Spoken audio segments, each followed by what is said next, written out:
আমি হুবত খাইছো যে আমার রাইজ আছে, রাইজের বহি আনা আমার রাইজের যিফালে কাম করলে ভাল হ'ব সেইফালে আমি ফলাফল লৈ আনাম। ৰাইজৰ লগত থাকি না ৰাইজৰ স্বাৰ্থে আমি কাম কৰিম।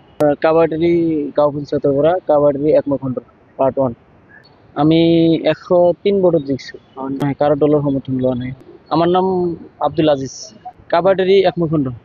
আমার গাঁওবাসী রাইজের স্বার্থে যেটা ভাল হয় আমি রাইজের লগত বুঝি বুঝি আমার রাইজের স্বার্থে কাম কৰিম। আমি ৰাইজেৰ লগত থাকিম।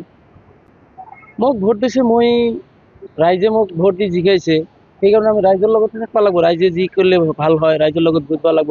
আমার মুরব্বী গিলা আছে তার লগত বহিবা লাগব যে আমি যে রাইজে আপোনালোকে ভোট দি মোক জিকাইছে, এতিয়া আমি ৰাইজৰ লগত বুজি শুনা কামটো কেনেকৈ কৰিলে আগবঢ়া হ'ম আমি সেইটোৱে সেই চেষ্টা ল'ম ৰাইজৰ লগত।